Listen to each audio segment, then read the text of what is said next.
was supposed to be a peaceful retreat, a chance for Maya and her friends to escape the chaos of city life. They had rented an old farmhouse on the outskirts of a remote village, surrounded by vast fields of corn and wheat. The farm was secluded, the nearest neighbor miles away. The locals spoke of the farm in hushed tones, but the group paid no heed. They were eager to experience a rustic adventure, unaware that they were walking into a nightmare. The farmhouse was a sprawling, dilapidated structure with creaky wooden floors, peeling wallpaper, and an air of abandonment. The farm itself stretched endlessly, with crops so tall they swayed like waves in the wind. A barn stood ominously at the edge of the property, its doors chain shut and padlocked. The group consisted of Maya, her boyfriend Arjun, their friends Neha, Kabir, and Rohit. On the first night, they sat around a bonfire, laughing and sharing stories. The wind howled, and the tall crops rustled, creating an eerie symphony. Kabir joked, "I bet this place is haunted. Look at that barn. It screams, 'Keep out.'" Little did they know, the barn was only the beginning. The following morning, Maya woke to find strange footprints in the soil outside the farmhouse. They were too large to belong to any of them, and seemed to lead from the barn to the house. She showed the others, but they brushed it off, claiming it was probably an animal. As the day wore on, the group explored the farm. While wandering through the cornfield, Maya thought she heard whispers, soft, unintelligible murmurs that seemed to come from all directions. She froze, but when she called out to her friends, they laughed, dismissing her fears. That night, the whispers grew louder. Maya woke to the sound of footsteps on the porch. Peering out the window, she saw a shadowy figure standing at the edge of the field, staring at the house. When she woke Arjun, the figure was gone. On the third day, Kabir, always the daredevil, decided to break into the barn. "What's the worst that could happen?" he said with a grin. Maya pleaded with him not to, but curiosity got the better of the group. Inside the barn was filled with old farming tools, rusted and caked in what looked disturbingly like dried blood. In the center was a trapdoor, its edges stained dark.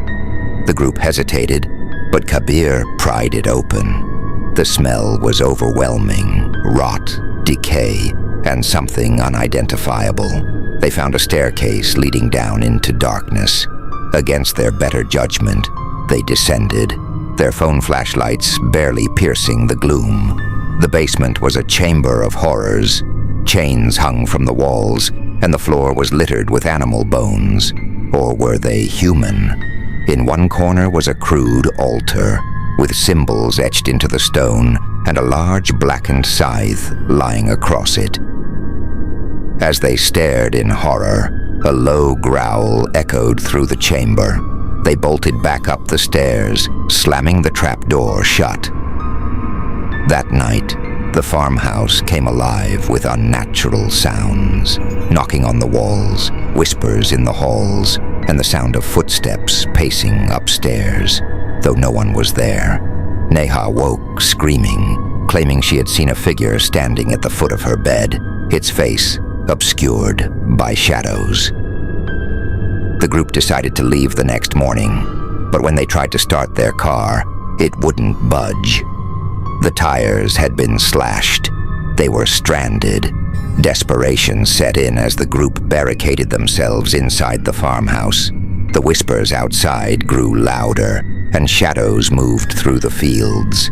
The figure Maya had seen before now stood closer, its face still hidden, but its intent unmistakable.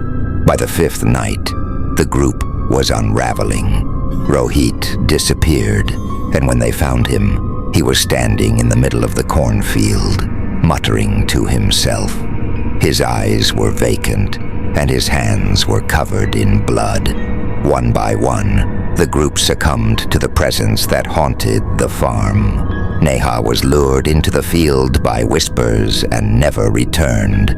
Kabir, overcome with guilt, tried to confront whatever was stalking them, but was dragged into the barn, his screams echoing into the night.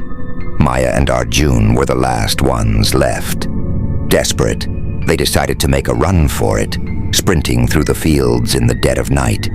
The whispers turned into screams, and the crops seemed to come alive, their stalks grabbing at them as they ran. Maya stumbled and fell, and as Arjun turned to help her, the figure emerged from the darkness.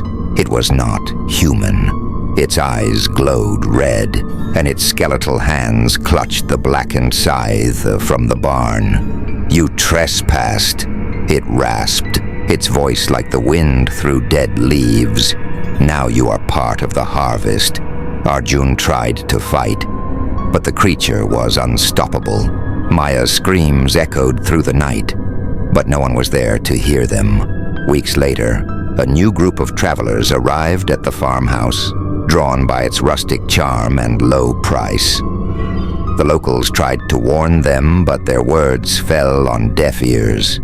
In the fields, the crops grew tall and lush, nourished by something far darker than water and sunlight. The farm waited patiently for its next harvest. A month had passed since Maya and her friends disappeared. The farmhouse stood as it always had, silent and unassuming, surrounded by fields that swayed in the cold wind. The village locals avoided it at all costs, whispering stories about cursed lands and the spirits that roamed there. But not everyone believed in such tales. An investigative journalist, Ishan Sharma, decided to uncover the truth. Known for exposing urban legends and debunking myths, Ishan was determined to reveal the reality behind the disappearances. With his camera, recorder, and skepticism, he headed to the infamous farm, unaware that the truth would be more horrifying than any legend. Ishan arrived at dusk, the farmhouse bathed in the orange glow of the setting sun. It looked abandoned but oddly maintained. The crops were tall and golden, swaying in a breeze that felt colder than it should have. The front door creaked as Ishan entered. The house was eerily clean with no sign of the chaos the missing group must have endured. He found their belongings, backpacks, phones, and even a journal left behind by Maya. The last entry read, "It's watching us. We can't escape." As Ishan read the journal, he heard faint whispers, but he dismissed them as the wind. That night, Ishan set up his camera and equipment in the living room. He recorded his observations, noting the strange footprints around the house and the padlocked barn. As he spoke into the camera, a shadow passed behind him, visible only in the playback. At midnight, the whispers grew louder. Ishan followed the sound to the kitchen, where he found a small rusted key lying on the counter. It hadn't been there before. The whispers seemed to beckon him toward the barn. Despite his growing unease, Ishan grabbed his flashlight and headed outside. The key fit perfectly into the padlock on the barn. As the door creaked open, the stench of decay hit him like a wall. His flashlight illuminated the rusted tools, the trapdoor, and the altar. Determined to uncover the truth, Ishan descended into the dark chamber below. The air was thick and suffocating, the walls lined with strange symbols carved deep into the stone. In the center of the room lay a pile of bones, some unmistakably human. As Ishan filmed the scene, his flashlight flickered. The whispers turned into guttural growls.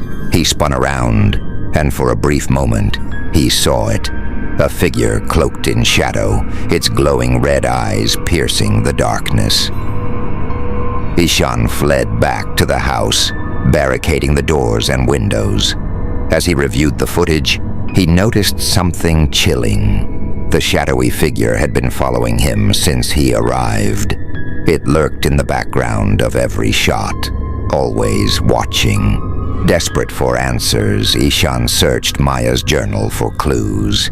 In one of the earlier entries, she mentioned the village elder who had warned them about the farm. The elder had spoken of an ancient curse tied to the land, a pact made by the original owner, a desperate farmer who sacrificed human lives to ensure a bountiful harvest. The curse demanded a harvest every season. If no one willingly came to the farm, the entity would lure them. As dawn approached, Ishan tried to leave, but the car wouldn't start.